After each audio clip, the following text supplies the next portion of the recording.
What's up, everybody? It's Josh coming at you from Nerd Ventures Tower, and Sony gonna Sony. As they say, we've got to talk about the Morbius movie. Now, some of you may have seen the rumors and reports about this. In fact, I did a live stream earlier this week where I complained a lot about this being even a possibility, but now we have even more information about the Morbius movie, what exactly is going on with it, and the ridiculous post-credit scenes as well. And so let's first talk about why everybody's freaking out about Morbius and why Sony may have really stepped in it with fans on this one. Reports started coming out 2 weeks ago that there were major problems with the Morbius movie and that fans were going to have major issues with it. Originally, I tried to play all of this off. I mean, I'm not expecting Gone with the Wind here. This is Sony. This is the Venom universe. It's Morbius.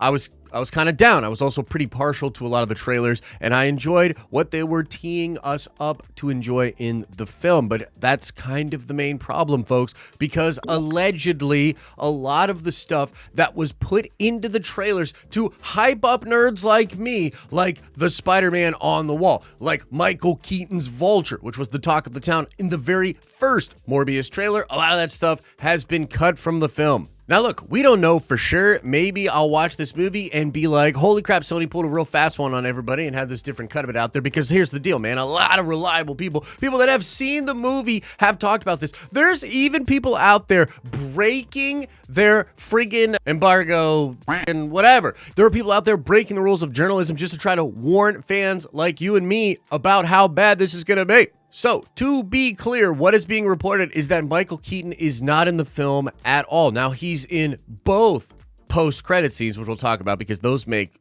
no sense either.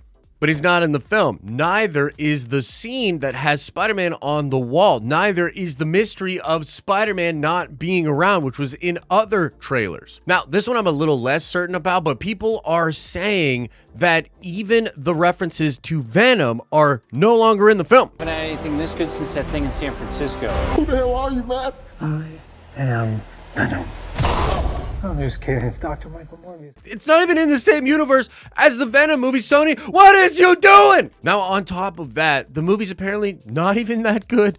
It's apparently not even that good, guys. Like, weird pacing, a jibbly-jobbly story. The visual effects, not even that good, which is mind-blowing to me. You've had like 2 years to work on the effects for this movie. This should literally be one of the best-looking movies ever. And I'm so interested in what fan reactions are going to be like for this movie, because the deal is I'm still going to see this movie. I mean, the post-credit scenes do seem like kind of cool, even though they make zero sense. And again, we'll get to that in a moment here. But this really feels like sort of false advertising or a bait and switch, almost clickbait, right? Like they literally put Spider-Man and Morbius in the first trailer. They've talked about it. It's I don't know, man. This feels like a Bohner situation, possibly even worse. I mean, can you imagine another scenario in which a major movie is teasing out appearances and connections that it totally cuts from its theatrical version?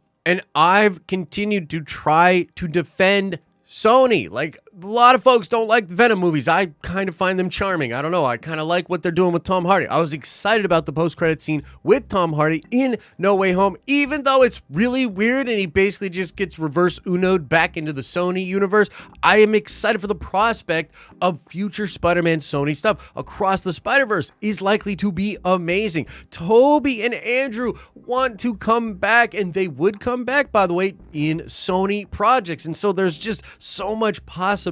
And then for Sony to not just drop a turd of a movie, but to make what I think might be, it might go down as one of the worst movies of all time, man. People are going to be furious about this if this is indeed true. It's crazy to me, but that's kind of where we're at.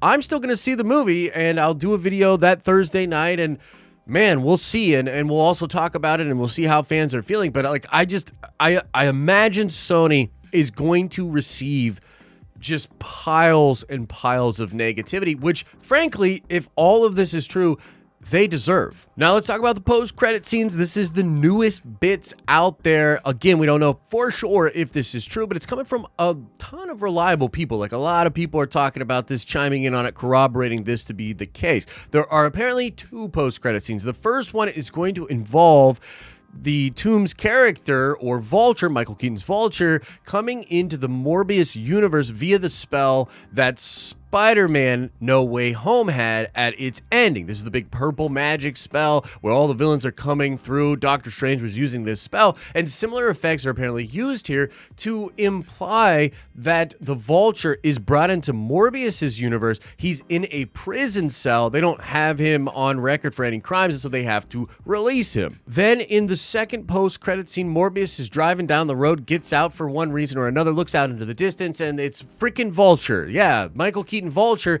in his Vulture suit, the MCU one, in the Morbius universe, and he's essentially gonna come up to Morbius and say that he wants revenge on Spider-Man. Now look, I probably don't have to thoroughly explain why this is goddamn ridiculous, because you nerds are pretty smart, but let's just go through it, because holy shit, Sony, how did you not realize this was crazy?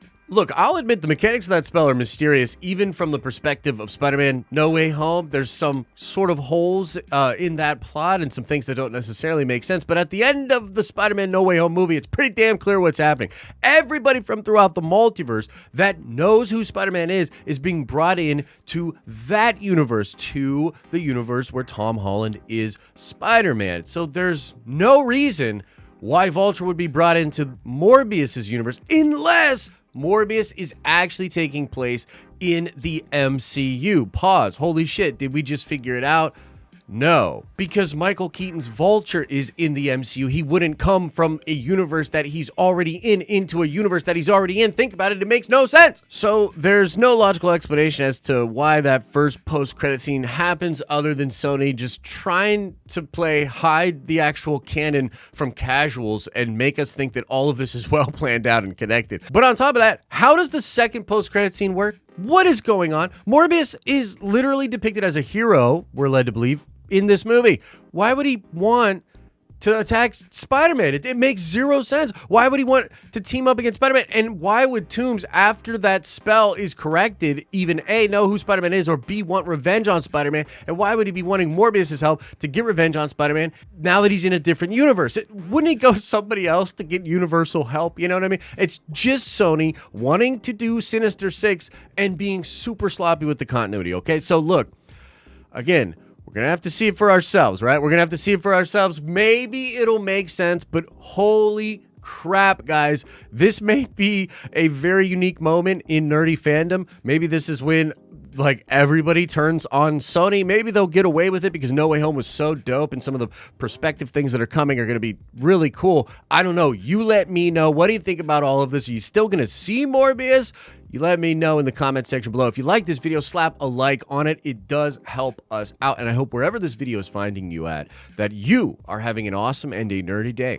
And I'll see you in the next video.